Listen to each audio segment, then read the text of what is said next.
Welcome to Real Talk. We're glad to have all of you to join us. We want everyone to go ahead and begin sharing this on your page. I'm going to share it to my story so that people can go ahead and tap in and join our broadcast. You will be able to um, comment and ask any questions very shortly. Comments and ask questions very shortly. Want to make sure that we're up and running on our Facebook page. Let's see. I know we are on my page. Yes. Yes, we're up. We're up now. Okay. All right. Okay. So we're glad to have everyone to join us on tonight. Hello, Bishop T. How are you? I am well, Pastor Z. How are you? I'm doing pretty good. Doing pretty good. Um, Glad we survived the storm. Was it scary to you? I was I did have an experience while I was on live last night. The wind, where the studio is that we try I do all my lives out of, Right. and the wind was just like so. I was like, wait a minute, I'm about to cut this. My mama you was laughing because I was like, I was about to cut. I wasn't finna wait around. I don't know where I was gonna go if it had been something. My But that I wind know, was but yeah, whooping, and I don't think I slept last night.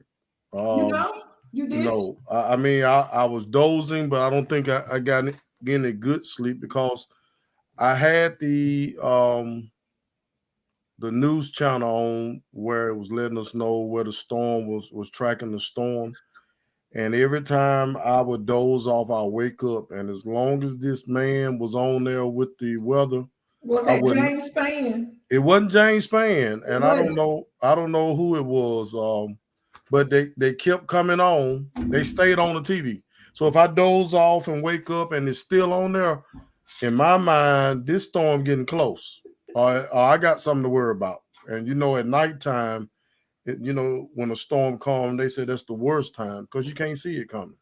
Well, So and then sometimes you fall asleep and you don't hear the sirens and all. But right, yeah, yeah. So needless to say, I didn't sleep well on last night. okay, Didn't, okay, didn't, didn't sleep well.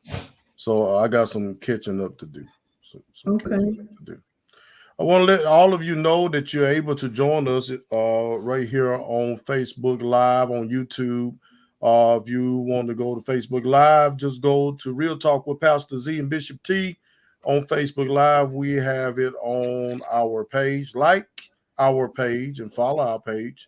And you can also find it on Z Andre Huff page and Bishop Tanya Latham page and I'm sharing it now, Reverend. sharing it right now. YouTube. If you are not on Facebook, you can go on YouTube and look for Real Talk with Pastor Z and Bishop T.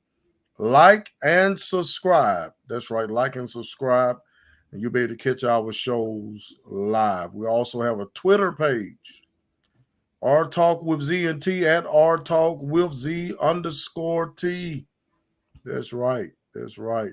So we're looking forward to having a great show on tonight. We're going to be discussing tonight what everybody is talking about, the hand to the face. The hand to the face. We're going to talk about that. We'll get your views on that. We're going to talk about it for just a few minutes on tonight. We're also going to be talking to Miss Carolyn Parker. She's a candidate for County Commissioner, District 5. She'll be on our show on tonight. So we do want all of you to like and subscribe. Like and subscribe, if you will. Join us, join us, join us. Yes, glad to have Miss Bostic. She's here from Florida. Yay. Miss Tasha Bostic. She's from the Green Pastors. You know her, don't you, Bishop T? I should know Uh, Tasha Bostic. I you know I went to school and grew up around the Bostics, and so right. I'm sure I do. Everybody know the Bostics. Hello, Pastor Hicks. How are you? Go ahead, tag people in to our broadcast. Tag them in. We're about to get started. Come on in, come on in, come on in. Anything you want to say to the people before we get started, Bishop? Just glad to have you all on tonight, and definitely, however many we have on right now, we need you to share so that this information can get out to others. And let's have this conversation tonight. Let's have this conversation. So if you're ready, we're ready. Let's go.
Real talk disclaimer. The information provided by the host on this platform is for education and awareness purposes only. All information provided on this platform is provided in good faith. We make no representation or warranty of any kind, express or implied, regarding the accuracy, validity, and reliability of information shared by the host or show guests. The views and opinions of guests on the show do not necessarily reflect the views or opinions of the host of Real Talk. Under no circumstances do the host, show guests, sponsors, or affiliates assume responsibility for the actions of any viewer. Welcome again to Real Talk. You have Pastor Z with my beautiful, lovely, and very unique host, co-host, Bishop T. Take a bow, will you? Take a bow, yeah. You're so silly.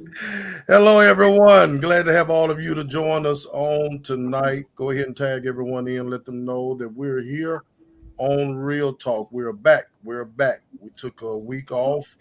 Had some things to handle, but we are back tonight. We have Miss Carolyn Parker. She's a candidate for the County Commissioner District 5. We want to welcome her right now. Welcome her right now, everyone. Go ahead and welcome Miss Carolyn Parker. How you doing on tonight? Unmute yourself. Okay. There you go. I'm All good. right. Thank you for having me.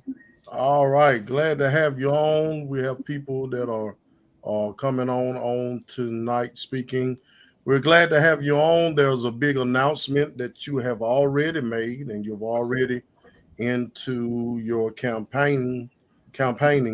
But we give you an opportunity to make that announcement on the best podcast in the state of Alabama.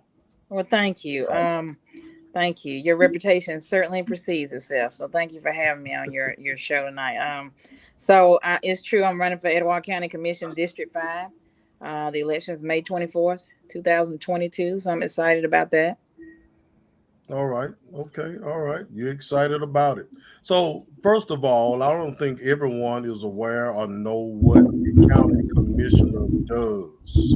What is their role? What is their duties?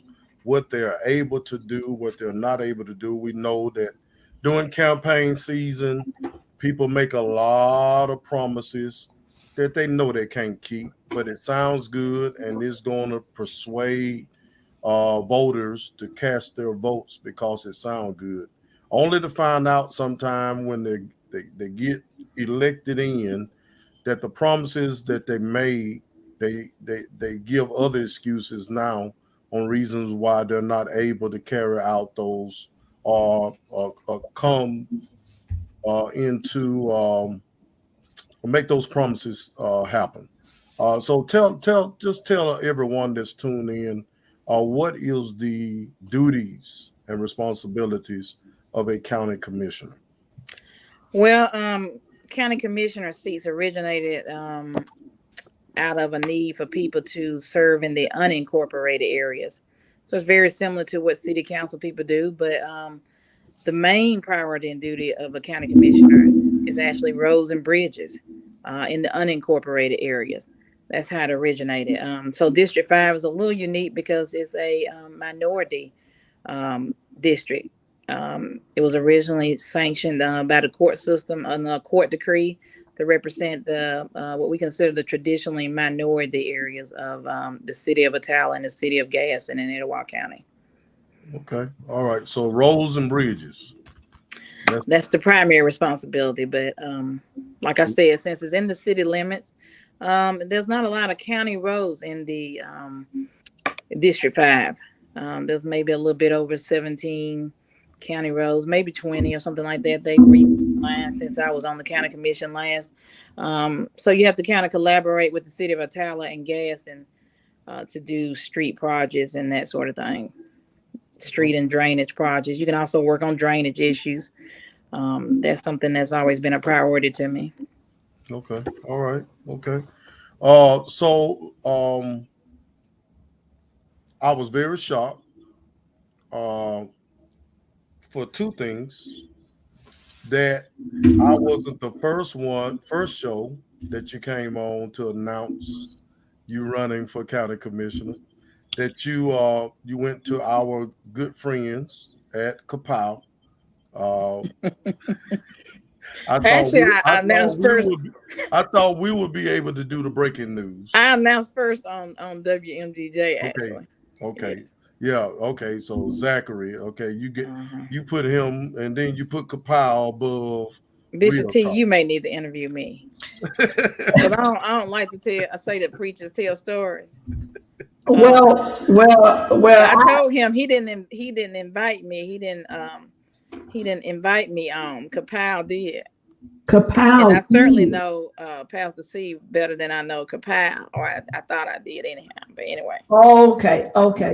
So let me ask a question now. Let me ask a question. So we both are preachers. So the word say, and all you'll get an understanding. But what I would like to know is, are you telling me that Kapow invited you, but unbeknown or beknowing to you running for county commissioner?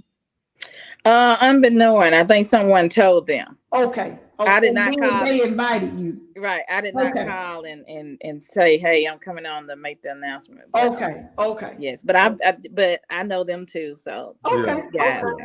Yeah, we just joke with Kapow because Kapow gave us a shout out a couple of weeks ago, and we wanted to give them a shout out as well. I think good, you should. I love the guys at Kapow. Yeah, I ain't got no problem with the guys at Kapow. I know you love the guys at Kapow because that's what the word says, to love everyone. We know you. I love them, but I got to have a conversation with them. Yeah. Listen, number two, I was very surprised.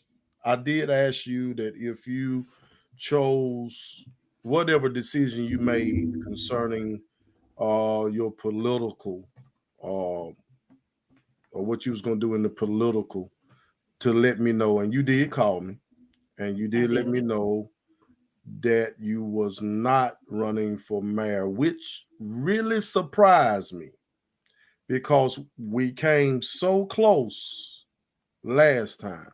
We did. And to find out that the current mayor is not running for re-election and you would not pursue to that seat again kind of shocked me.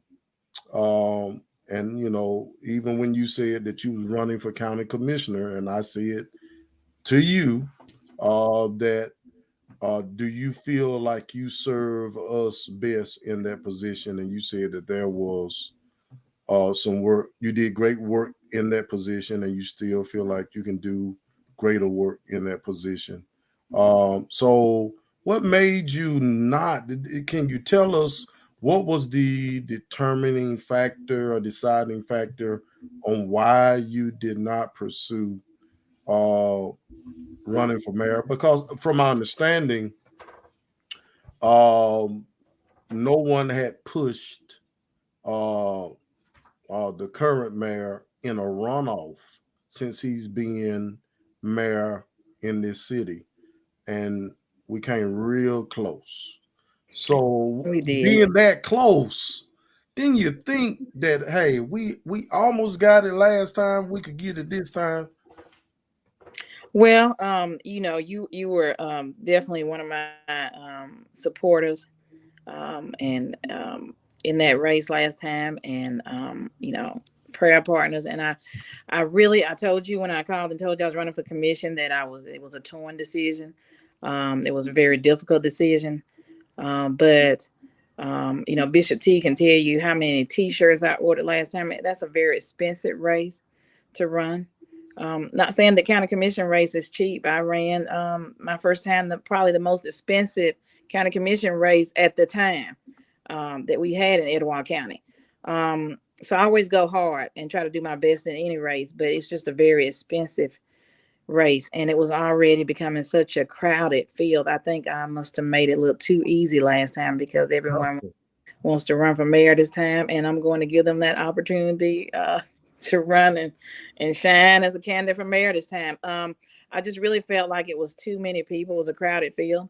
I didn't see a clear path to 51%, which is for me always the magic number to and which would mean that I would be in a runoff again. And you were there with me last time, and they said, "Hey, you're in a runoff."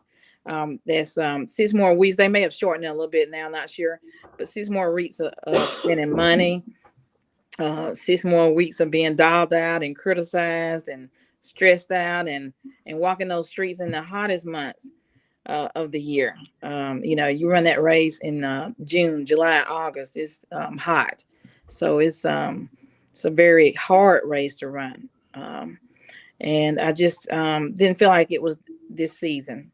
Not saying I won't ever run for it again, but I'm sure I will, but not this term.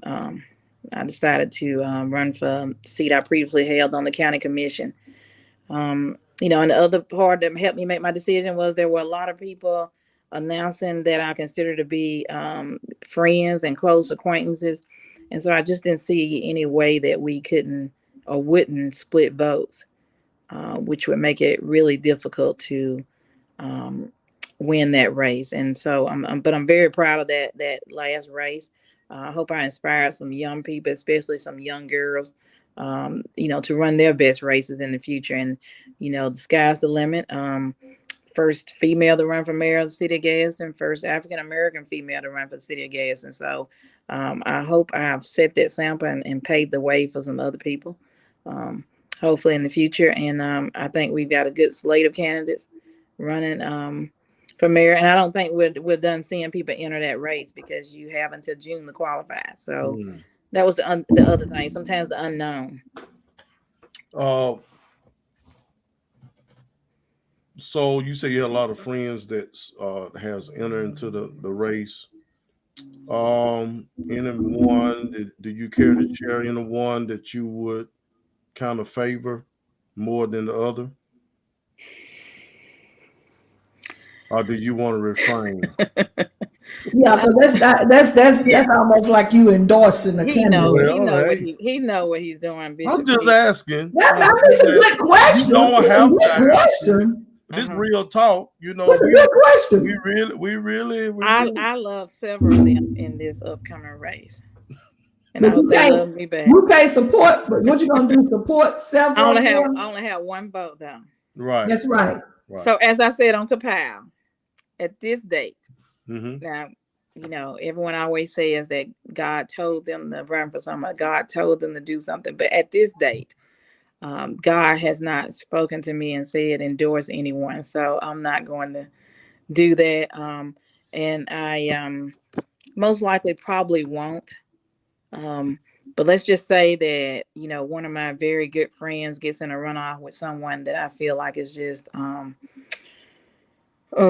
the best person, then I probably will come out and Let me endorse, ask you this: which for will be in a runoff. when it come down to friends, because I have friends that we don't always agree. We don't always see things the same way. Matter of fact, me and Bishop T, we like brothers and sisters, but we'll get in a heated conversation and then go out to eat.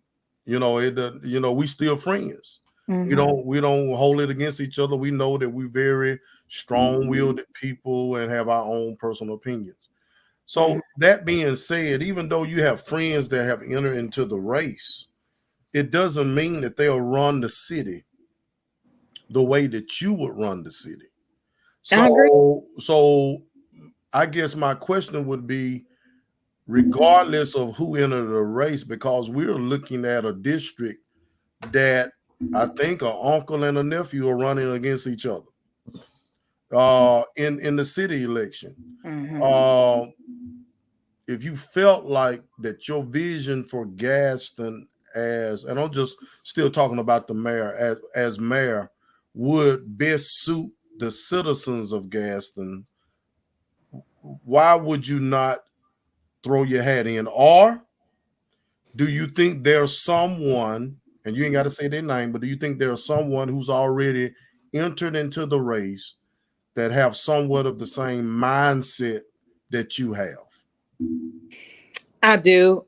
And also the only reason I really mentioned um, friendship, I guess is because I think a lot of times, you know, when people are friends like you and um, Bishop T, I know you guys are, you know, buddies and hang out and get mad and make up and all that. And I have the same type of relationships, but you also typically have sometimes the same circles. So that's dividing the money up. And as I said, it's an expensive race. So I have to have money to get my message out. Mm-hmm. I have to have money to get to that seat. And so that's a concern for me, having people that I know. So yeah, we certainly can agree to disagree. Um, and I don't have a problem with being mad one moment and going out to eat either. Ate with one of the candidates today. I'm always seeing Thomas out somewhere eating somewhere. So he loves to eat, and so I always see him somewhere. So I think just I just decided to sit this one out for the mayor's seat. Okay. All right. Well, let me ask a question on Okay. that note that you have decided to sit the mayor's seat out, and really go back to a position or campaign or whatever you may say for a position that you once held. Do you feel that you have unfinished business in that particular position, or what is your purpose for returning to county commissioner? Um, if you've ever heard me speak anywhere, I think I, spoke at your church once, Bishop T. You know, I've always said that there has been no greater honor for me than serving on the county commission. Certainly,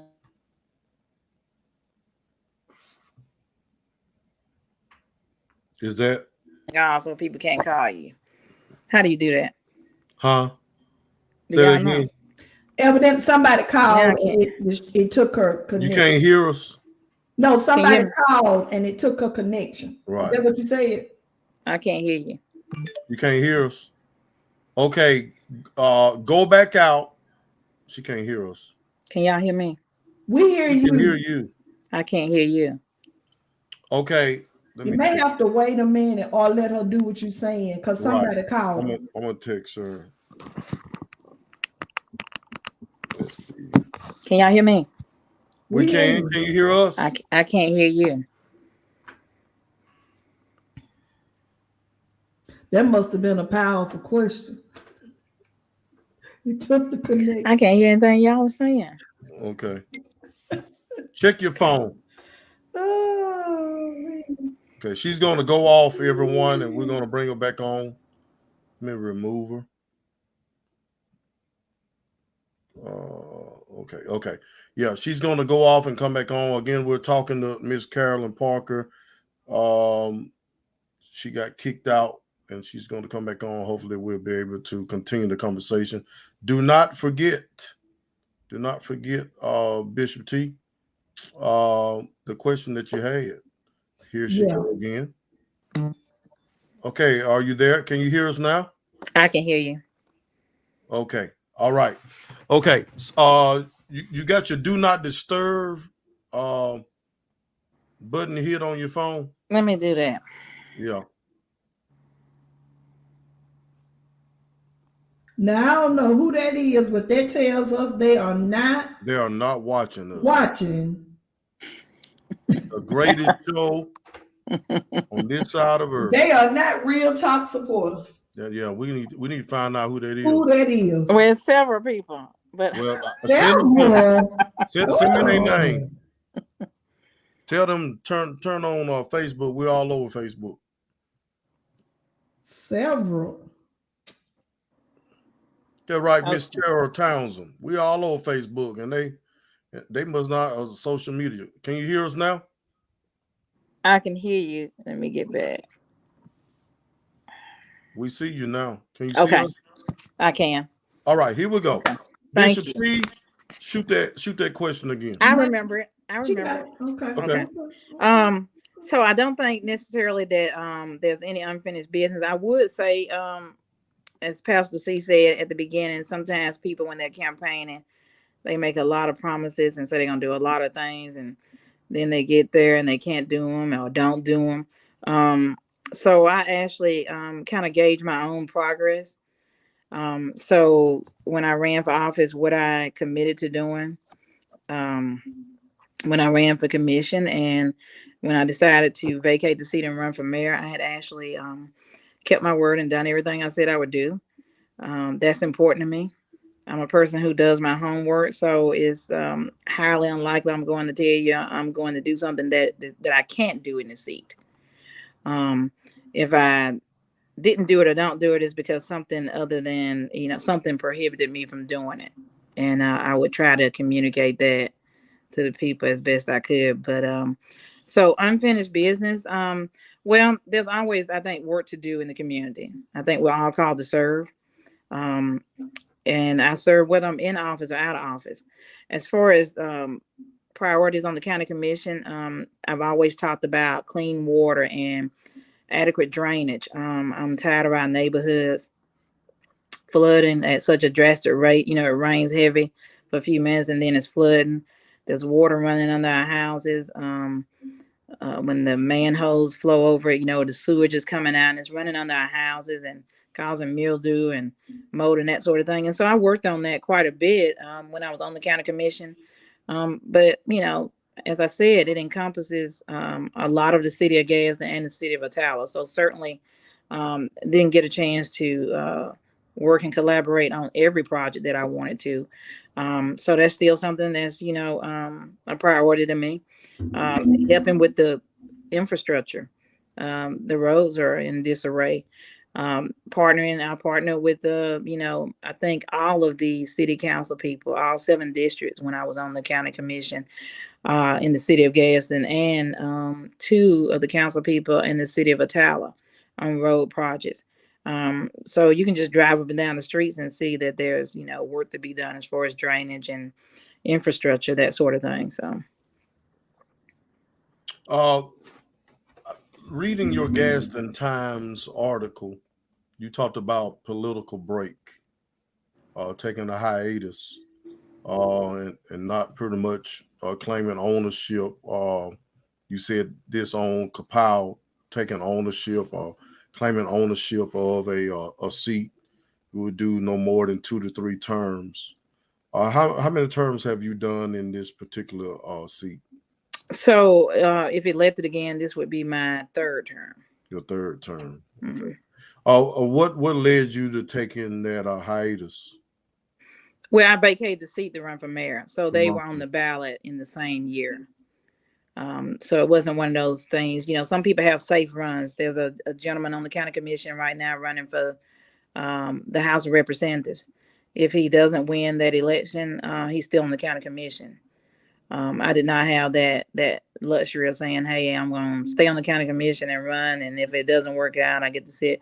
But like I said, I was fine with taking a break. I think that people need a break to rejuvenate and just kind of prioritize things and just give someone else opportunity to serve to just also just to have a break mentally, kind of like a sabbatical. I think that's good. And sometimes we don't take one, God gives us one. So and I'm always fine with that. I've heard some of your interviews. I heard your commercial. I've seen your sign. And I know that in addressing some of the things that you had an issue with your opponent, the current county commissioner, that you kind of said some things concerning during COVID, him having jazz in the park or whatever. You kind of had seemed to have an issue with that. Am I correct so far? What interview was that? I'm on Kapow. I believe it was on Kapow that you Mm, said something about we in the middle of COVID. What we need with a jazz festival. mm. Uh, do you remember making that statement? I don't remember. I possibly did make it, so I'm not gonna say I Okay. didn't. Okay. I had I been the commissioner. Mm-hmm. That's Um, what I was going to ask you. had I been commissioner, no, I would not have been promoting events like that in the middle of the pandemic. As for and with COVID cases being so high, so that's something that I take seriously. So let me ask you, because I'm not. I guess he was trying to, in talking to him, he said he was trying to bring the people together, give them some sense of normalcy because people have been kind of closed off into the house, and try to give them something to enjoy by um, having something in his district. Um, what would have been something you would have done to try to give the people some sense of normalcy or a break from all of this, you know, the sickness and all the deaths that we have experienced in the city? What would have been some of the things you would have done to try to kind of give the people some type of hope of it and enjoyment as well? What would I have done to give them some type of enjoyment during the pandemic? I think mine would have probably been, be honest with you. Um, when I ran for mayor, I think one of the first things you asked me was about would I create something for the kids to do, something like a water park or something. And I told you I would not commit to that in the first term. I don't think that I would have, just from talking to constituents and or former constituents and supporters.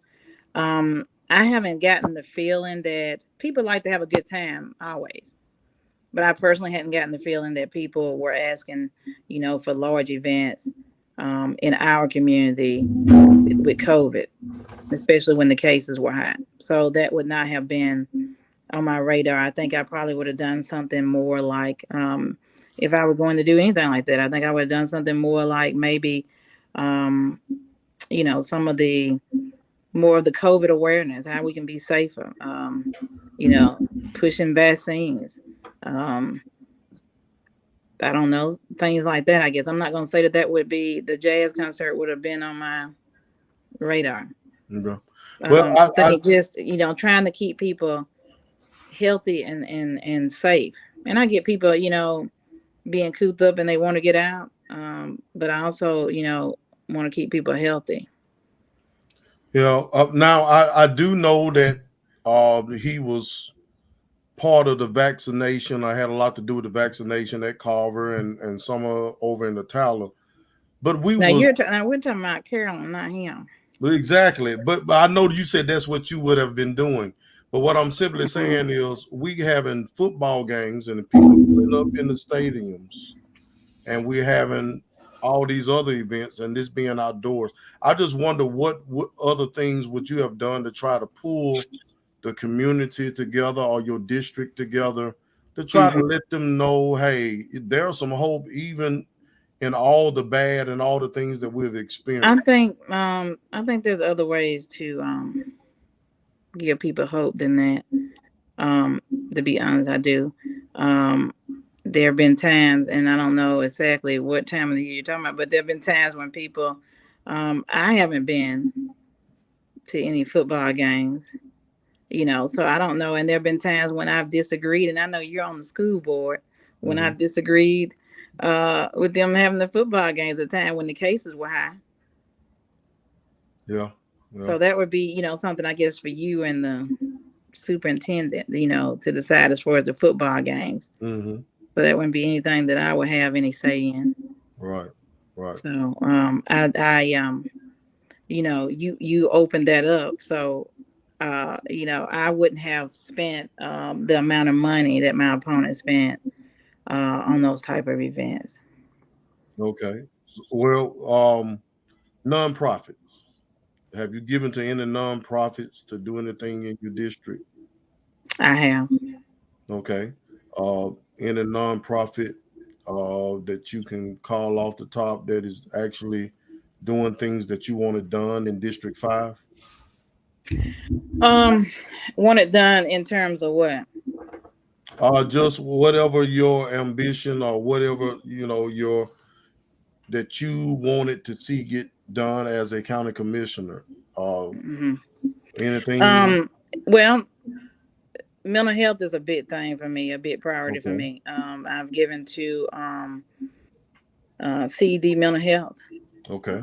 to bring awareness to mental illness and try to alleviate some stigmas in our community on mental health. Not just the CED, but there's also I think it's Greater Etowah is the 310 that's ran by Roger and Roberta Watts. I've given some to them to do the same thing. Who else on nonprofits? The Cultural Arts Center in Alabama City and over at Carver Community Center. There's some art in those areas, which are part of District 5 now, that I gave money to because I wanted to bring some art and, a little more culture into the community for the kids to see and people to enjoy. Um, so, I've given all kind of nonprofits to do things. Have I given since you opened it up, have I given over $27,000 to one nonprofit in a short span of time? No. When you say a short span of time, what do you mean? Like over the period of 2 years. So if one of your former church members, that's another one. The summer enrichment program Okay. was a big pet project for me. I thought what Miss Gertie Lowe was trying to do with the kids was tremendous. And I, typically gave every year. But even if I gave 5,000 a year in my first term, that would have only been 20,000. So when you say in a short term, I guess over the course of 2 years, in the middle of a pandemic, I think that's quite a bit. Okay. And I heard his interview on WMGJ concerning that, and But here's the you thing. now let me say this, Pastor. I'm gonna stop you. Let me say this. Okay, you go ahead. I watched your interview with him, and you weren't asking him about me, so don't ask me about. Well, you I'm brought just up saying. you Just brought up let's talk another. about what I want to do. I Okay, didn't bring we'll it up. we'll You talk. did. But you brought that up No, about I did not in a bring that up. short You did. a short period of But time. but you brought Then, the whole conversation up. but we're talking about what would you Okay, do let's talk about though. Let's talk. Let's. because it was something But that I'm a saying statement that let's you move made. on.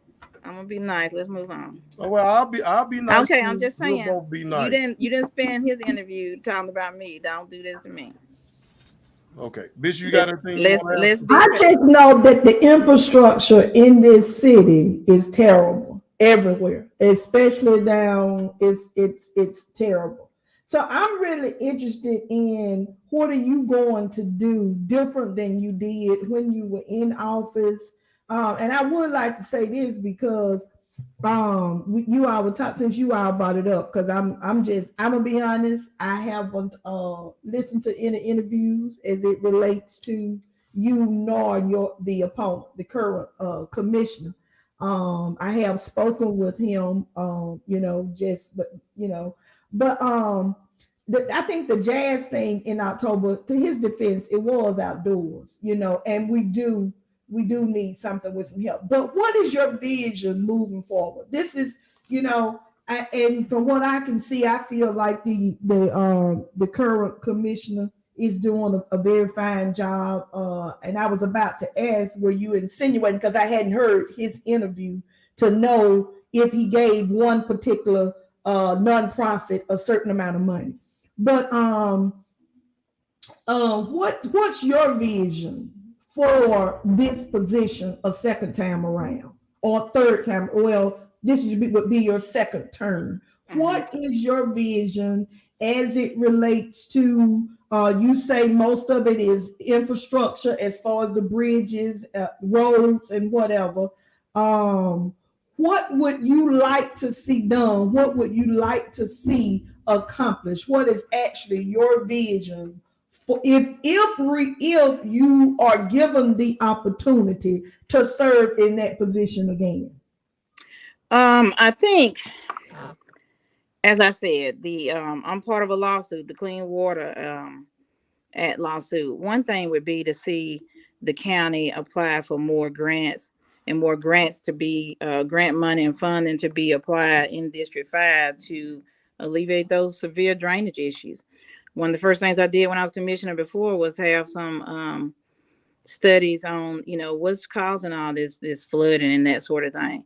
Got with an engineering firm. They ran the cameras underground, and we could see the piping running under the houses.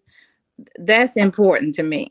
It's important to me that not only do we have clean water, but because clean water is essential for everything.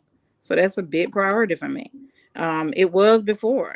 It will be again. So you keep saying, was it different? I don't think it has to be different. I think I was an effective commissioner. I think I did a good job, which is one of the reasons why I was able to get so far in the mayor's race that you talked about. I did a good job as a commissioner before. I saw an opportunity. I think the last time in the community to for us to potentially have new leadership at the city. There's always been an issue with the city and the county getting along. And I thought if you had someone from the county going to the city, that could enhance the relationships between the two entities. If you have the two entities working together, I think you can accomplish a lot. Up until I decided to run for mayor last time, I was a big collaborator and partner with the city of Itala and Gaston, collaborate on a lot of projects. Back to well, I'll close with that. I see something that someone wanted me to comment on. I'm going to comment on it before I get off of this. But anyway, so that's one of the things. So question I want to ask you, um, if I'm at the poll and I'm faced with the two names, Mhm. what is it that you can promise me uh, that would make your name more attractive than your opponent name to vote for you? Why Carolyn Parker for County Commissioner District 5? Well, I can promise people the same thing that I promised before. No one will work harder for you on the county commission than Carolyn Parker. If I have a seat at the table, you have a seat at the table. I'm transparent in what I do. Transparency has always been big to me. Something else, Bishop T, you talked about priorities, the mega site that the county's invested so much in. That has to be a priority, I think, for future economic development. It has to be an economic driver in our community. I think, and I was instrumental in getting that to an advantage site, one of only four in the state of Alabama. So I did a lot of work. I cleaned up the Atala Cemetery. Did a lot of drainage and road projects in the city of Atala. So I tried to be fair and equitable and see all the people. I think I'm someone that works for all the people all the time, not just some of the select people. That's something that brings me to, and I've heard this on your commercial, that you are a commissioner for all the people. Can you explain that?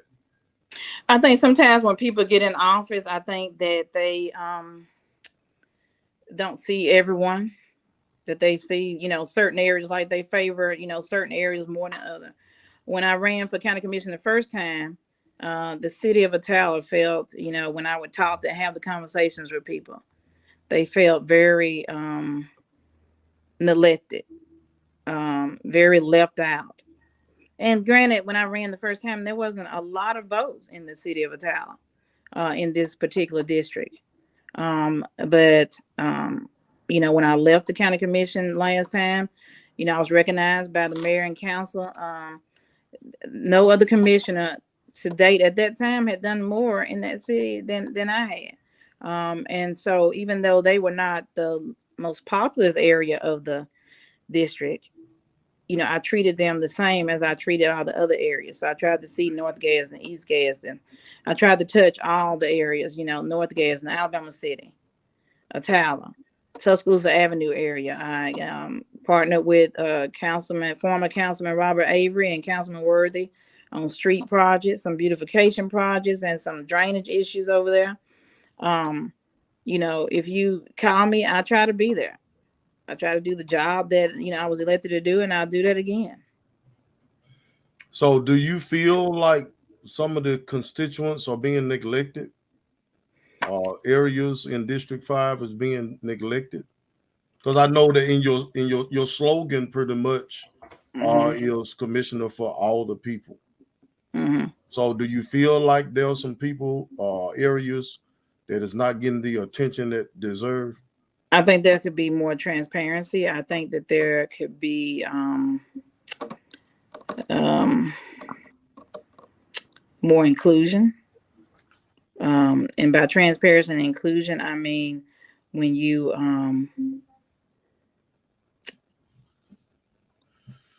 represent all the people, like I chaired redistricting when we did the census in 2010.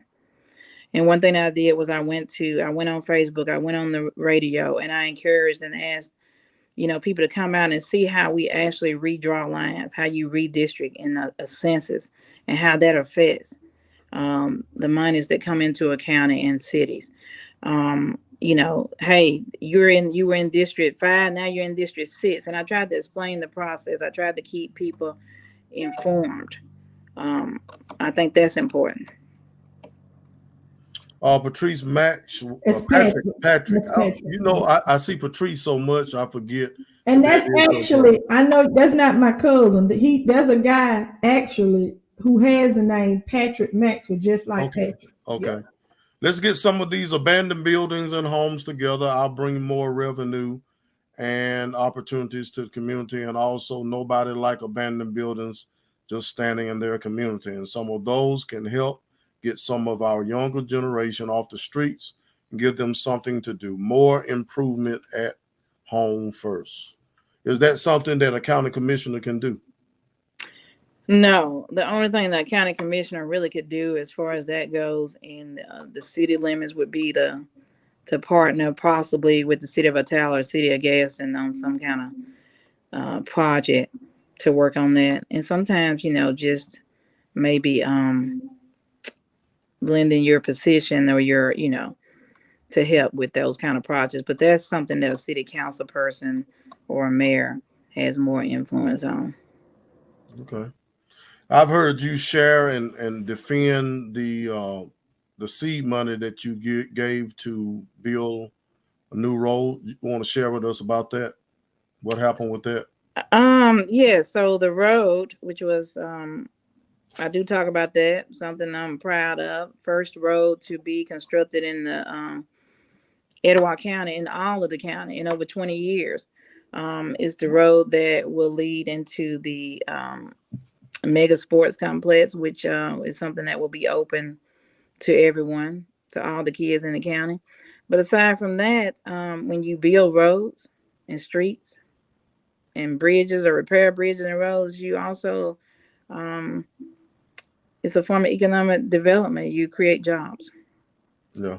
And so I'm very proud that I did that. Very proud of that. Yes. And you gave what 150,000 towards that. Yes. Now, do you feel like there were some areas in District 5 that could have benefited from that money? Are you Oh, no, absolutely. I do. And so at the time frame, if you go back and look at the time frame when I gave the money, um, the city of Gadsden had chosen not to work with me on any additional projects because I had announced that I was running for mayor at the time. so they kind of blackballed you?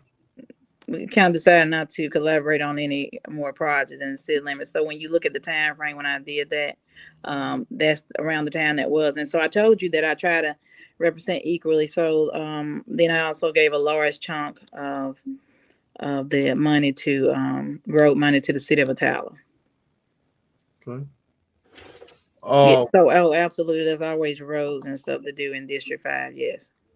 so what is your stance, if you care to share? I think I heard you share before, but on the big issue that people was looking at the mega site or the airport um, for the rendering. Where are your stance on the rendering? The rendering Um, I was opposed to the rendering plant. I don't and think I made any secret about that. what reasons would you oppose? Well, by profession, I'm also a realtor. Okay. When you have those types of facilities or plants in your communities, um, above the potential stench that it was going to add to the community, I wasn't so much hung up on where it's going to smell terrible because, in honest truth, we don't know if it would have or wouldn't have. We Mm-hmm. know the potential was there because of what type of plant it was. But I do know that it would have brought the value. Those type of plants have statistically not brought the value of homes up, but brought them down. Where we all live here on this show, traditionally, our homes, it doesn't matter if you have the nicest home or not, it's valued lower than, say, in Country Club Rainbow City just because of where they sit. Um, so when you have that type of plant or something there, it will also lower the value even lower than it is. So that was a concern. I talked about it from a real estate point of view. I talked about it from many points of view. Um, Also, when you look at communities that have those type of plants in them, when I look back and research some of them, I didn't see any areas really where you had a rendering plant and then say a Mercedes type plant in that same community. It wasn't I think it would have tended to draw more of those same type of um, plants or Yeah. facilities, and that wouldn't be something that would be um, in my vision as a county commission or as a mayor or any other position. So, but what do you say about Cooks and Tysons? I mean, they similar plants, may not be the same plants, and that's probably why the rendering was looking in this area because we do have a Cooks and we have a Tysons, Mm-hmm. and nobody was defending those areas when they decided to come here. Mm-hmm. So why Good did you? question. Huh? So I said good question. So Mhm. I was probably very young. Well, I know I was very young because my mom worked at the chicken plant. I don't even think it was Tyson then, whatever it was back then. It might have been Tyson, I don't know. Which is now Cook's Food. When she was pregnant with me. So I wasn't even born when that came. Years later, when I moved from Alabama City, I've always lived in District 5. When I moved from Alabama City to East Gadsden, I lived right down the street from Cooks. And so the stench was there. It did smell up until maybe 10 years ago. Twice a day, you would kind of smell that. And as environmental regulations got better, and people did complain or whatever, it got better. Now you seldom smell it, but a poultry plant, a rendering plant are two different things. They're not the same. They're not, but they're Yeah, similar, so right? no, they're Nowhere not, similar. they're not similar. No, Okay. All right. Okay. we can eat what comes out of a poultry plant. We can't eat what comes out of a rendering plant. Okay. Um, All right. Well, I guess the black and brown community has wondered why what is the big fuss about the rendering when it was going to bring big jobs. And I've talked to people that was connected to the airport authority that was actually in favor and felt like it was going to bring jobs. And they said our area, that's what we attract. So pretty much wasn't going to get anything better than what we already Mhm, have and have coming. mhm, That's targeting our area because that's what we attract. And this came from a voting member on the airport authority. mhm. Now remember, you're talking to someone that's you know, has previous government experience. So I know when corporations come to town and kind of what they look for and um kind of what they look for when they come to a community, and they look for diversity and good streets and a good education system, as you should know, sitting on the school board. But I have never, during the entire time that I was on the county commission before, known of a company to come and say, well, if you don't do this for us, nothing ever is ever going to come again. That's not true. When I was on the county commission, there was a plant, a pretty big company that was only going to bring 200 jobs. Now I said I'm one of 6 member votes. I said 200 jobs is quite a bit of jobs, but the majority of the commissioners at the time wanted to see something that brought or 1,000+ jobs, 2,000 jobs even. And so they basically, told the guy at the time with IDA, we don't want to talk to him. We don't want this plant there. And so fast forward, there have been other places to come here. The city of gas, even though that was turned around. So that's not true that if you reject something that nobody else would ever come, or that that's the only thing that will look here. In fact, the entire time I was on the county commission, um, the county was not approached one time for that type of plant, not even a regular poultry plant that you were talking about. So that's just simply not true. And I'll tell them, and I've talked to some of those same people and said the same thing. So, your idea, what would be your idea or the ideal type of manufacturer or company for the mega site? Um, Something that definitely something that paid good wages. Um, and I guess some people I think the rendering plant was supposed to pay around, I don't know, $15 an hour or something like that. Certainly, and there's decent pay, but certainly something that doesn't potentially make our water any more contaminated than it already is. I've talked about the clean water quite a bit. Something that's not as toxic, something that pays wages of $15 and above, so that our people can support themselves. Something that offers a number of jobs, more than, I think the number on that was 60 to 90 jobs, something more than 60 to 90 jobs. Um, I don't think, I have several economic development credentials, and I don't think you're not seeing a lot of cities um, recruit plants like GMs or Hondas or Mercedes right now, where they produce 2 and 3,000 jobs right now. You're just not seeing that out there. So would love to have that. Don't know if that's um,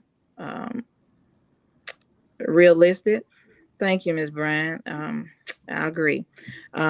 So, but definitely something out there, and something that can be inclusive of everyone in the community. One thing that I'm for too is also making sure that people that look like us, brown people, have equal representation.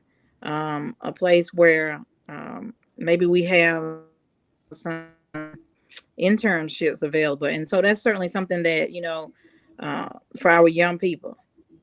We talk about, some of the mayoral candidates are talking about small business incubators. When you get these big corporations, you can request, a lot of things. Hey, will you start this type program? Will you partner with the school system and do this type program? And that's something that more of a board education person like yourself, would be involved in that point. But just certainly something that would be inclusive and that would provide jobs for all of us, Right. or the Uh, option.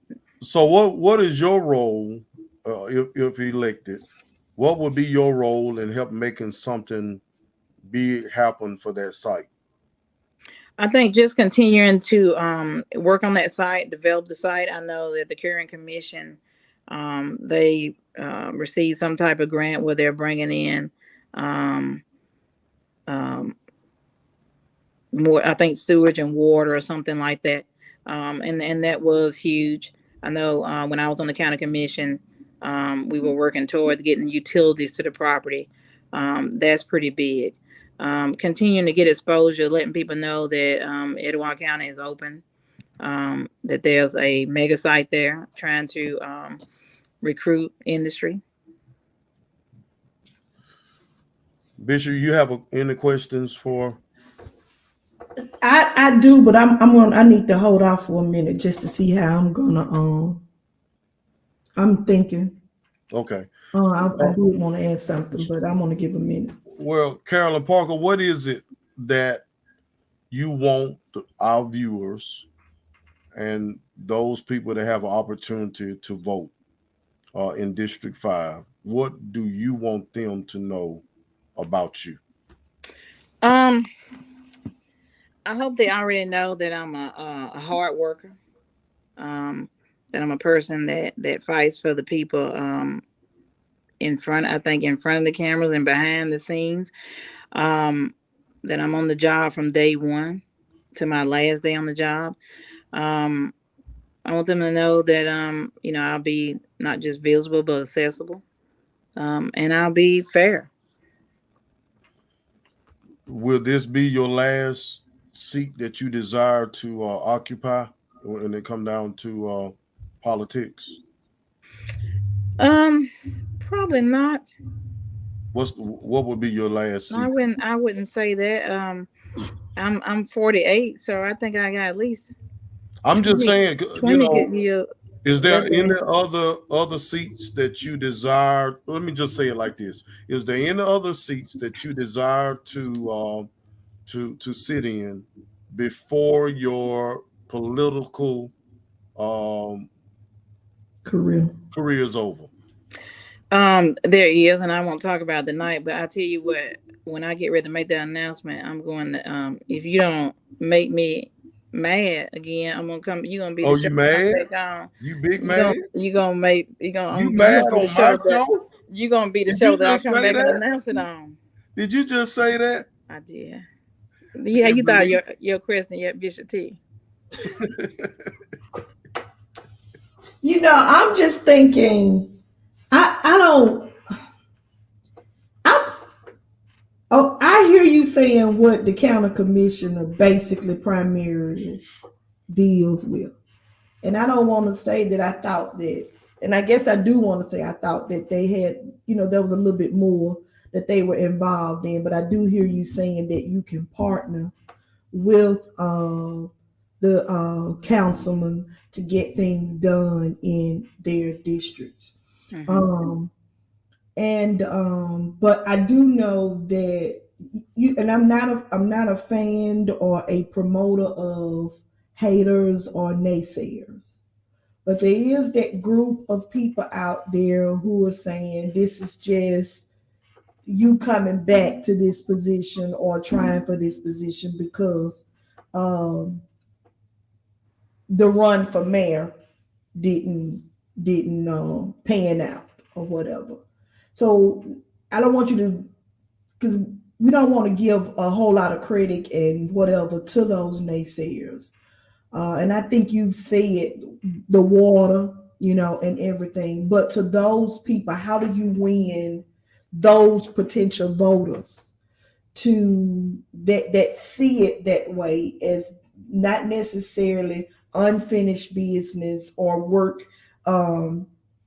But how do you win those voters? How do you get those voters to see this is just not a come back to this position because you didn't succeed as mayor, but really there is either something lacking for District 5 and you are the right person to put in that position to see some things really happen for District 5.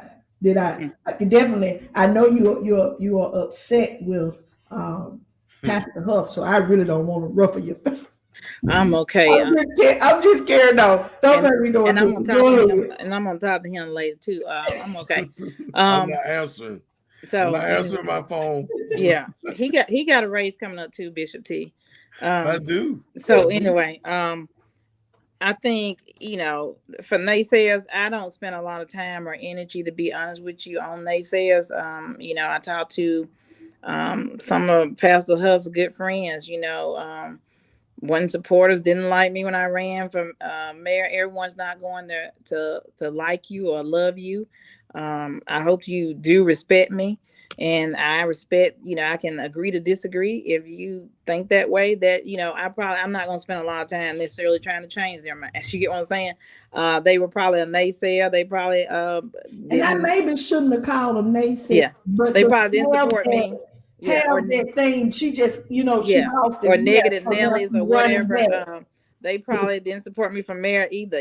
So I guess my question to those people is what are you doing? How are you serving the people in the community? I've been a public servant, and being a servant of the people, whether I'm in or out of office, regardless. So, Pastor Huff was out there with me after Christmas, giving out food. That was something I started doing when I was on the county commission, but I continued to do it. Partner with Jason Wilson, continued to do it, even when I wasn't in office. So I don't have to have a title to be out there. So I think if you were watching me that closely, you would know that I serve the people whether I'm in or out of office. And if you or Pastor Huff or anyone else call me and ask me to help do anything in the community, lend my voice or my support to any worthwhile project, then I would do it. And so that's their problem, not mine. I know that I'm running for the right reasons. I know that I want to serve the people. I know that also that I never said there was anything wrong with being a county commissioner. Everyone, if you have a dream, a vision, or a goal, should reach to achieve that. Right, And I'm right. no different. So yeah, I ran, to be mayor.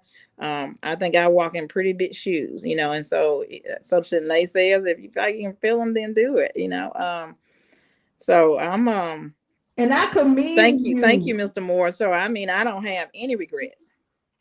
I don't have I any regrets to commend you anything. for right, and I Yeah. think that was gonna be my next statement Hmm. because, sometimes we have to take that leap of faith Hmm. and jump out there and really and you did that and made history in doing that. So I Yeah. do commend you for that. But then we do know where we are and the mentality of some of our people, and I appreciate your attitude toward just not giving naysayers or those negative people the energy and just Hmm. really Hmm. um, And people will try to, exactly, Miss Brown. You can't please everyone, and I'm not necessarily trying to. I'm trying to help our community as a whole. I'm trying to. I always err on the side of people and not government. You're there to represent the people and serve the people, and that's something that I've done, and I think I do it well. Um, I'm a good public servant. I'm a good elected official when I'm in office. I was a good steward of the taxpayers' dollars, and not just your dollars, but I think a good steward of your vote. What I said I would do when I went in, I did, and I'll do it again. Miss Cherry had a question, said I didn't validate, it didn't answer something validly about We'll the we'll jazz we'll we'll ask it. Let me see. Find it. Wait a minute. concert and all that. It says the My question. number is I think you have, but my number is 256-305-8200. If I can clarify or verify anything for you on any comments that I made about that. I know that you have done some work, Miss Cherry, on those projects. So I'm sure that that is something that you're in favor of because you worked on them. But I'll be glad to answer anything for you. 256-305-8200. And that's for anyone listening. If you have any questions for me after this interview, call me, text me. 256-305-8200. Ms. Bryan asked the question, "What would you do?" And I think I asked this, but we're gonna. She asked it again. What would you do that would benefit me as an individual, not community, that will make me give you my vote? And that, I think I asked that question earlier Mm-hmm. about what would make me vote for you. What can you offer me right now, at my age, that would say, yeah, this is what I need Mm-hmm. right now. Well, I don't know. I mean, it's people of all ages. One thing.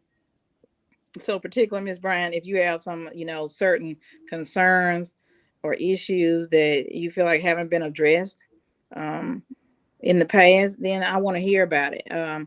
You know, whatever a constituent's problem is, they become, when I'm in office, they become my problem. So, whatever I need to do to help fix a situation or address a situation, then know that I will use everything in my thank you, Ms. Dillon, in my power and in the capacity of the role that I would be in. Because as you said, Pastor Huff, you can't always do everything. But whatever that role allowed me to do to help in any situation, then I would do. And I know not just you personally, but in general, everyone wakes up every morning with a sign, invisible sign on their forehead that says, I'm important. And every constituent, every voter, whether you vote for me or not when I'm elected, there were several people who didn't vote for me last time that had issues after I got on the commission, and I helped them as if they did. Um, so, what this that is something that I asked anyone that's in the position. That's why I asked what does county commissioners do, because you can't just tell me I'm a payroll or fix the bridge. As okay, say someone like my mother, or at her age, and folks knocking on her door, they're canvassing on the door, and they're knocking on the door, and she has a question. Okay, so what? Why should I vote for you? What reasons would I vote for you? What can you offer me? What can you do for me at my age? And I have a whole lot of stuff I need at my age.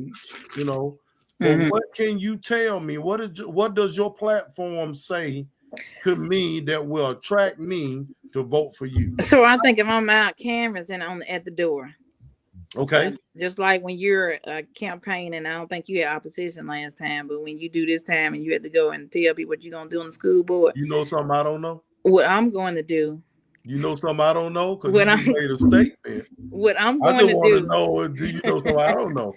what I'm going to Is do, if there I going to knock be on an that person, opposition? what I'm going to do when I knock on that door, I'm going to ask the people what they need, what their needs are.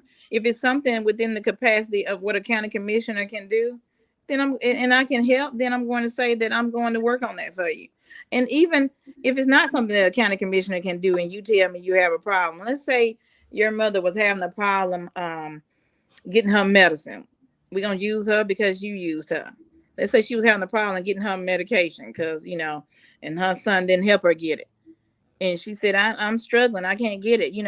Um, there are county drug programs sometimes that the county commission votes on to give discounts on prescriptions in the community.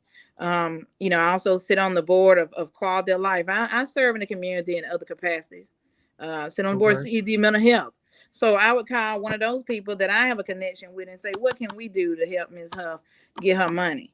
I'm Okay. gonna do I everything in my understand that. power to I, address whatever issue, whatever respected person has, because everybody's situations are different.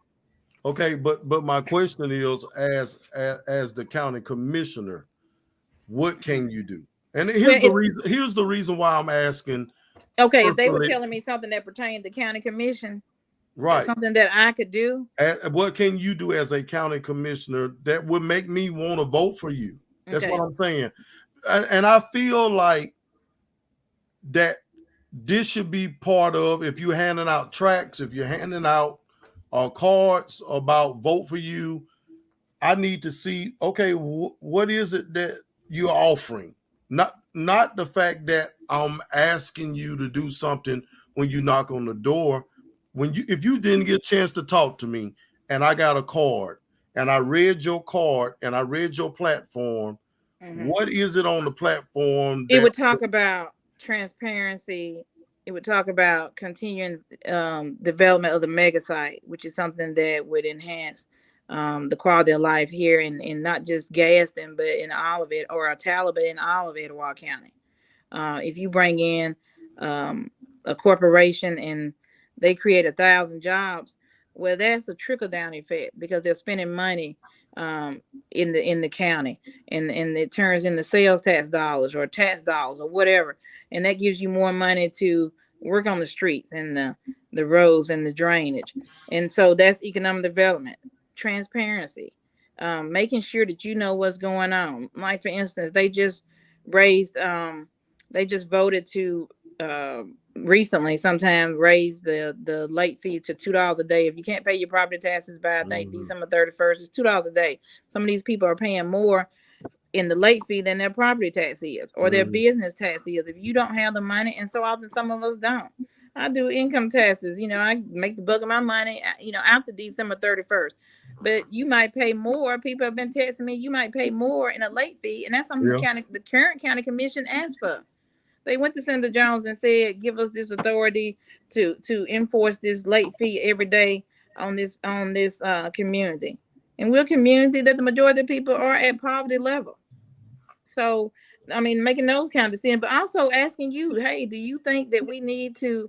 And I did that often when I was on the county commission. Do you think that we need to? Um, do you think that we need to raise the taxes to cover this, whatever it is, whatever their reason was for it? So I Right. always try to, so we don't have the power of, referendum like you don't on the school board. You can't go back when you have a difficult decision and say, hey, let the people vote on it. You have to entrust that person that you elect, and hopefully it's me, to make the best decisions for the community based on their experience and knowledge on what they know that's going on. So things like that, not raising, taxes, doing your best not to raise taxes or impose unfair taxes or late fees on individuals. Continuing to try to, keep our cemetery in Italia cleaned up and stuff where so many of our relatives and ancestors are buried. So it's a lot of things. I mean, I talk about transparency, working on infrastructure, and I do hop on that because everyone here is affected by the infrastructure. That is a major priority for me. Everyone deserves to have clean water. Everyone deserves to know that it's safe to drink out or swim in. We deserve a clean community where we can live, work, and play in, and you deserve to have clean water. That is a big thing for me. Okay. All right. Well, and that's your platform, right? That's part of it. Okay, all right. So that's what I was actually asking, because just to say, and I'm not saying this what you said, but I know what pretty much your major job is: infrastructure and bridges, roads and bridges. But roads and bridges does nothing for grandmamas and great grandmamas and people that, we need to know other things that you can do. Yes, And a yes, lot of time people say, "Well, I can't do that. I need you to do this for me." Well, I don't. I can't do that because this is all I can do. So that's why I was asking that question. yeah. George Hughley said, "What are you going to do different in your campaign for county commissioner than you did in your campaign for mayor?" Not sure if I understand that question. You mean other than, because I mean, I think you asked the question, what am I gonna do different as far as campaigning? Yes, Um, as a county commissioner, uh, uh, I think my campaign style is very similar whatever race I'm running for.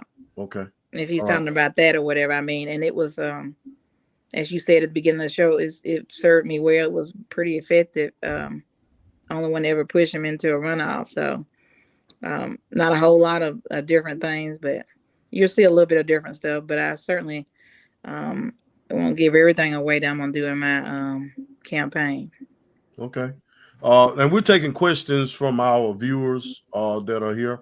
Lisa Robinson said, "Ms. Parker, would citizens get more effective services at a better rate if more functions of the county were accomplished by contracting with private providers, private B providers?" Um, So at the county, it's a little unique because the garbage in the county in the unincorporated areas, which, as I said, District 5 does not have a lot of that area, so that's why I don't talk about that a whole lot. Those contracts in the past, the people who do live in those areas, those some of the contractors have went days and weeks when I was on the commission, and not picked up the people's garbage, and you had to go back and reevaluate a contract and say you're just not doing a good job for the people. One thing that I would like to see, Mr. Robinson, is it's not necessarily, I think, public versus private, because we do contract a lot out of the county, but making sure, and I did, and a lot of my projects last time try to make sure I was inclusive of minority contractors. You're the minority represented on District 5, and so I do want to make sure that I include minority contractors every opportunity that I get. I did before, and not just minorities, not just brown people, but also female-owned corporations. I used a couple of female engineers to do some studies that were located in District 5. I used a minority contractor to do several of the projects. When I partnered in with the city, I would make sure and ask to make sure that we had some minority involvement in those contracts. Okay. All right. Bishop, anything you have for Miss Parker? No, I'm good. All right. Okay. Well, Miss Parker, we thank you Thank for you coming for on. being Anything here. else you want to say before you go? Thank you. Yeah, hand me back on again. You promise not to get mad next time? Mm-hmm. Hand me back on again. Thank you for being here, Miss Parker, and sharing your vision. Thank you for coming on. Thank you. Remember, vote Carolyn Parker, May 24th. Thank All you. right. Good luck to you. Thank you. All right. We want to thank Miss Parker for joining us on today. Had a lot of interesting comments, questions, answers. Now let's get to what everybody's talking about. The Oscars. The slap to the face. And we're going to spend let's spend about 8 minutes on it if we can. You and I haven't had this conversation. We hadn't talked. You've been very busy. You're a very busy person. You're a bishop. So just talk to me about what you thought went on. Did you watch it live? Did it shock you? Talk to me. I didn't see it live. I saw it the next morning, but I'm gonna try to be as quick as I can and say this. And because I heard a couple of statements that were made on the View today about part of me feels like I see Will coming to the defense of his wife. I see that. I see him coming to the defense.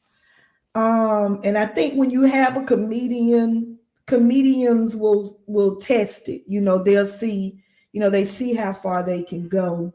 So I want to say that I wished Will had more constraint not to handle it the way he did when he did. And I know that it may be sensitive for Jada because of the purpose for her hair or whatever. But there was also a clip that I saw somewhere where she was saying she didn't care. I think there's a couple of missing pieces to this puzzle that we don't have. Let me say that. The only thing that I will say, because the View was saying there needs to be some type of penalty to him for what he did, some of their opinions, there needs to be some type of penalty, because we're at a time now to where this is the way people conduct themselves. So I'm going to say two things. First thing is, we spent 4 years on the leader of this country, who said and did in and everything. I mean, said anything, made fun of it and everybody. You know, there was the insurrect, and somebody's going to say, what does that have to do with where we are? I think it has everything to do with it because it's our culture now. Right. I mean, there was a time the profanity that we hear being used, we didn't hear it.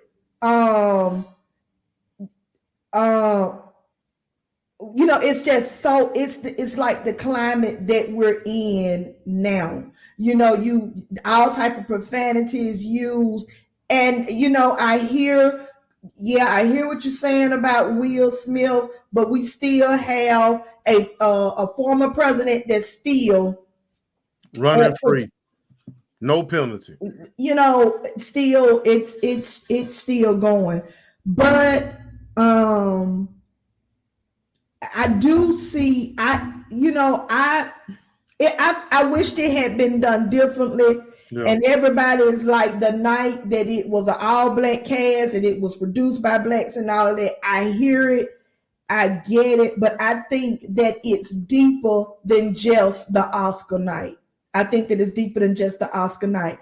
The last thing that I will say is that we have been dealing with a pandemic for the last, we're going on now 3 years. We're in the third year of this. People have lost loved ones. They've lost incomes. Our lives have been turned upside down from this pandemic. And I think that America and our government need to look at the fact that mentally, these last 2 years, going on 3 years, have taken a toll on us individually and collectively. Yeah. And that's kind of the way I feel. Whether I'm a fan of Chris Rock or a fan of Will Smith, I wished it could have been done differently. But I think that for the term of our president, it's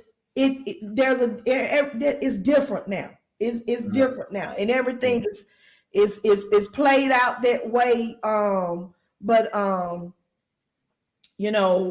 like some will look at it and say this is a king standing up for his queen. Some will say that Chris Rock went too far. And then it is not a good role model. Well, I feel like today, as parents and villages, we can't look at any one particular athlete or politician or any other public figure or entertainer and say this is going to be the hero or the shero for my child, because it's just a different climate now. It's a different climate. And I will say this. I think they said something about Denzel Washington said something to him along the lines, when you're at your peak, Yeah. there is an adversary, and we all have to see that adversary, know that adversary, and govern ourselves accordingly to that adversary. I wished it could have been done differently, but I feel like it's deeper and it's than just the Oscars. That's the way I've had this conversation with quite a few people that I work with, and most of them was in defense of Chris Rock. I'm going to say I don't agree with the way Will handled it, but you knew he was angry when he was shouting from his seat. You can see it in his face. If you went back and look at 2016 when they did the Oscars, it was when the African American was boycotting the Oscars because there was no nominee. Chris Rock was on there teasing and taunting Will and Jada the most, but he said something on the lines to, yeah, Will, you should have gotten nominated for concussion. But What about you getting 22,000 for the whack movie Wild Wild West? And Jada, you boycotting, but you weren't even invited. So I think it's like every Oscar when he's up, he got something slick he want to say at Jada, uh, or at Will, and I think that they was counter maybe waiting for it this time in a way. And on Uh, the edge. and then when you hit the health issue that she has, this condition that she have, and made fun of that, I think I knew right then that she didn't like the joke right away. I mean, she did the rolling of the eyes right away. And if you went back and look at some of the things that he said back in 2016 or 2014 when they boycotted, I didn't like some of the jokes he said, even about he made the statement we had more serious things to boycott back in the 60s. We were people was hanging from the trees. We weren't worried about who was going to be the director of the year. I mean, and you got a room full of people, white people, laughing at it. And I'm thinking like, now that ain't even funny to me. Well, But yet and still, they got a problem with um what was the theory? The critical critical race race theory. theory. But you find it funny when people are talking about people grandmamas, because this is what he said: people grandmamas hanging from the trees, and it's humorous, but you don't want it to be taught because you don't want to feel guilty. And I'm not saying Will was right. All I'm saying is, if you listen and you go back and look at what Chris Rock did, they even said that joke was not even on the teleprompt. He came from the top of his head with that joke. He threw Well, that in at the last minute. And I don't know if they rehearse what's going to be on the teleprompt, but to throw that in and just seems senseless. And yeah, it's a joke to you. But the thing is, he even said in his apology that sometimes comedians cross the line. Uh, Again, I wish Will would have done it different. This was the highlight of his life to be there nominated and to win, and the very thing that he did out of anger uh overrides what he did, what he won.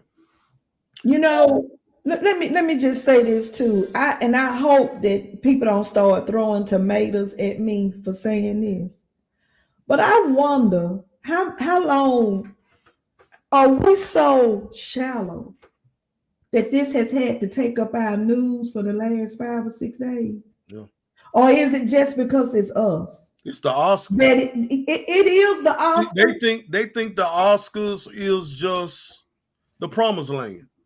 And so And, this is what happened at who made it the promised land though? Come on but now. it is, but here again, it is that it is how before now, how hard it's been for us to be represented at the Oscars, to be nominated and win Oscars. So I get it. I get it because I get it. But I mean, even if it, and I do believe it is the ultimate or one of the most prestigious awards that an actor can accomplish, especially for black and brown people. But Especially for black and brown people, because we have not been able to break through and win those awards.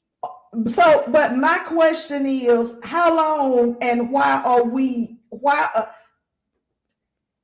I guess, and I hope I'm articulating what I'm trying to say. It just seems to me that we are just kind of shallow now. That we have been talking about this since Sunday. It has been the headline. Yeah. I mean, it. He's not the first person. I mean, it's been a whole lot that have gone on at the Oscars, the Emmys, and everything else. and we still that I just don't see us making it out to what it is. Part of me really wants to say that if it had been Tom Cruise and who's the other little some other, if it had been someone else, we wouldn't still be talking Jay about Leno. it.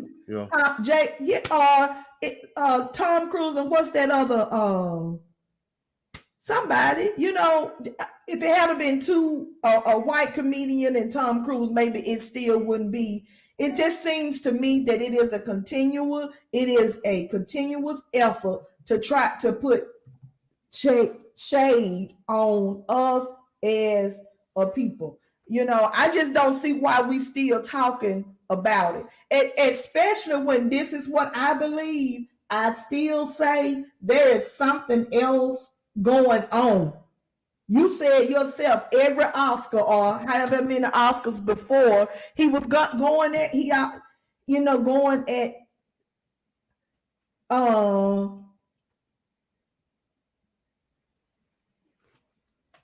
yeah, and honestly, I see it as a distraction, Mr. Hunter. I see it as a distraction. I don't think thank you, George, Kevin Costner. I just don't think that we still should be putting this kind of emphasis on that to where it has pretty much taken over the airways. So that's my opinion. I feel like eventually Will and Chris will come to some resolve, but I do feel like something has gone on in the past that we are not aware of. And let me say this, because so many people have said, well, why didn't he slap the guy that Jada had entanglement with? Has nothing to do with what happened Sunday. People need to quit saying that. It has nothing to do with what happened Sunday. And we can go in detail about that. But that has nothing to do with what happened Sunday. Again, I wish he would have handled it different, but there's nothing we can do about it now. He has apologized to Chris and to everyone else. But like you said, you want to kill this man, but then the same ones who want to crucify Will is really in big support of the former president, who had done everything but died and have admitted to what he has done. And he was the president of the United States. Yeah. He was the president of the United States, standing up mocking disabled people. The disrespectful remarks that he made concerning grabbing female genitals. It's just, I think that and look at where we are. But I will say this on a good note. Let me say this, and it has nothing to do with what we're talking about. I know for 4 years, the 4 years that Trump was president, there was as when we talk about the leader, the president is the leader of the country. There was a feeling of hatred. There was a feeling of discord and division. But I cannot tell you, and I made mention of this. I said it to some other people. I am not accustomed to just because you are Caucasian or of another race that I don't speak. You know what I'm saying? Mm-hmm. I do know this, that I noticed it to be different because I've been pumping gas or walk into a restaurant and it's, hey, how you doing? Or hello. It will take years to recover from the 4 years that we spent under Donald Trump. So I just think that Yeah. We also had expected to have Miss Candace Watson on. I know some of you saw that on our flyer. She was going to talk about a situation that she is going through on her job. She was advised by her counsel that she cannot speak on it or answer any questions concerning it. So maybe when the investigation is all over with, we will be able to have her on to speak on it. So we do apologize that that guest did not appear on our show. It wasn't false advertisement. We already had it out when she received the information that she could not come on. But we do uh, pray for that situation and hope that it is resolved in the manner that it should be. That it should be. Miss Tasha Bostic said, I live here in Florida. The disrespect was so real during his 4 years.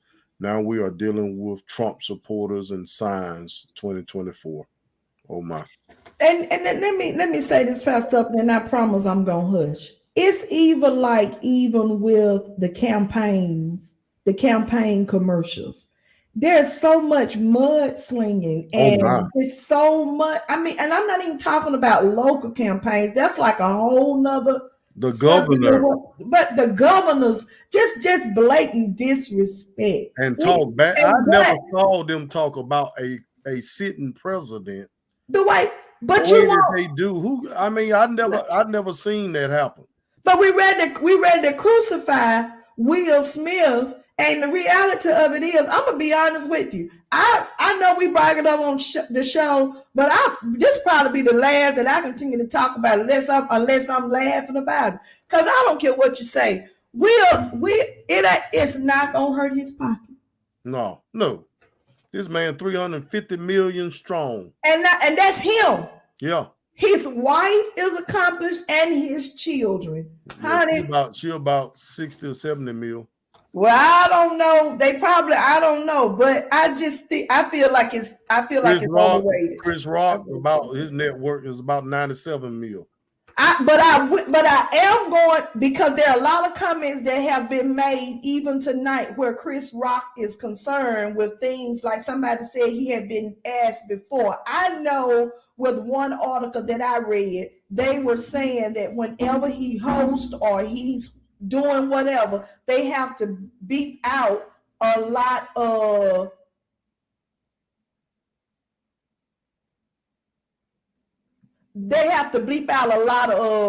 what he does because he goes off script and he does do a lot of stuff like that. So,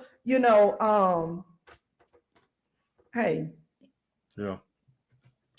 Anyway, thank you for being honest and sharing how you feel about it. I think it need to be shared. And we're done, like you said, we're done with it. We thank all of you for joining us on tonight. We look forward to you coming and being a part of our Real Talk show every Thursday, 6:15. I want to say hello to my homeboy, Nathan Williams. What's up, man? You say hello from San Diego. He must be at the a school board conference out there. He's on the school board in Birmingham. Yolanda Kimball said, Bishop T, what are your thoughts on confirmation hearings of Judge Ketanji Brown Jackson? That's good to talk about real quick. Yeah, let me just say this, because now thank you, because this wheel thing has really taken precedent over. But I think this woman has showed grace, courage, and everything that you can have. Let's talk about that. Let's talk about the blatant disrespect. Oh my God. This African American female, but she has sat there. She has kept her composure. I didn't have a problem with her being emotional when Senator Booker was talking to her. But let's do what, just however many people on here, let's go to social media and put something up that puts the highlight back on something that's positive. Listen, this woman is, you can't touch her qualifications. Why is it? If you look at where we are, She, as a Black woman, the education that she brings to the table, the experience that she brings to the table. And here is the thing, I commend her for her answers, because she has answered in such a way. They have tried to trip her up with her answers. But when you look at how she has, how as a judge, how she has ruled on those cases, the penalties that she's passed down, it's in line with other judges. It's in line. What they want her to do is to say something so that it looks like, something else. But I think that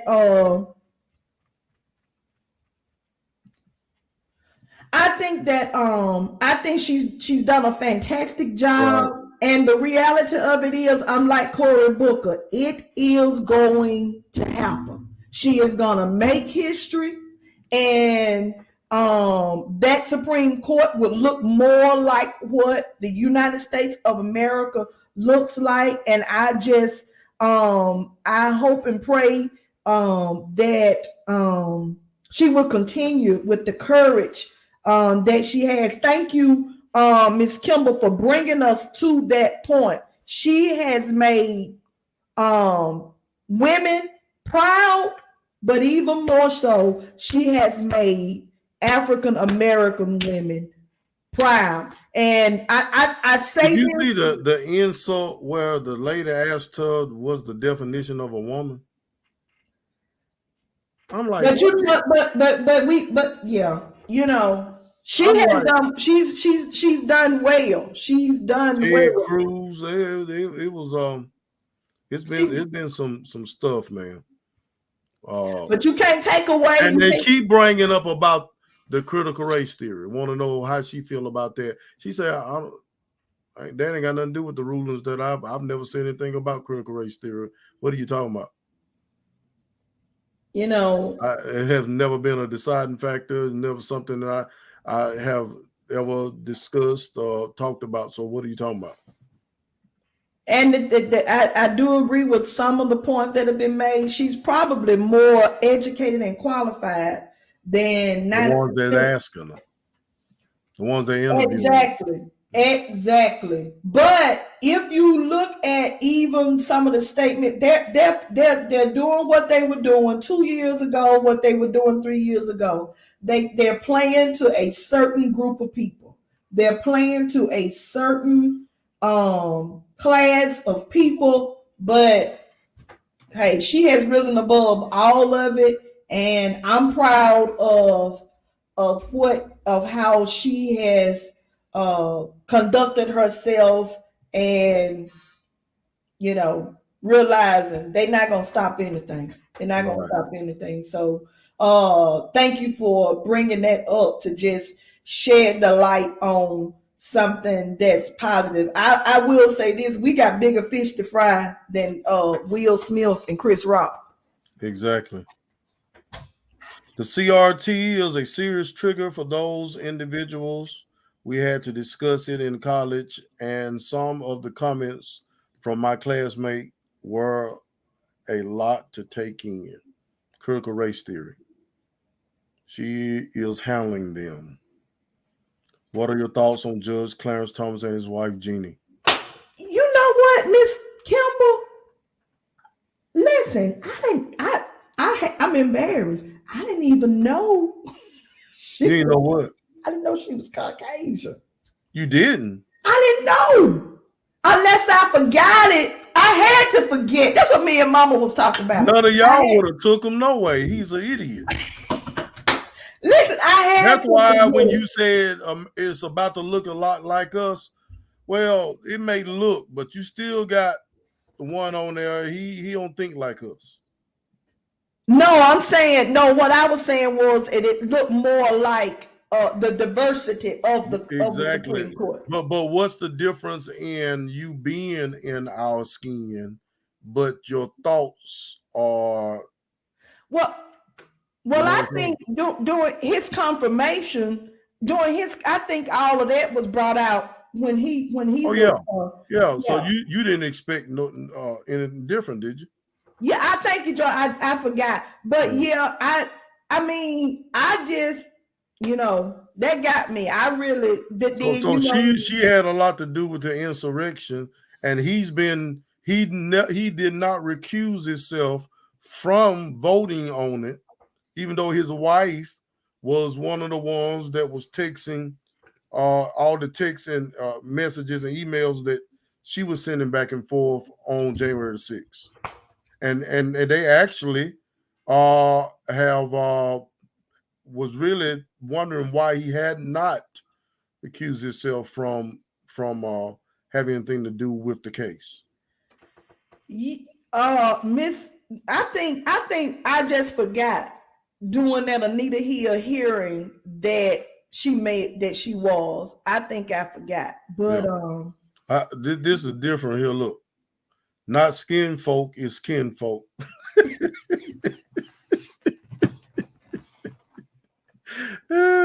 They didn't expect her to talk and be afraid and slip up and say the wrong answers to their questions. She's just as well educated and intelligent woman. Talking about Miss Jackson. Yes, he is literally was the deciding vote to tear up parts of the Civil Rights Act.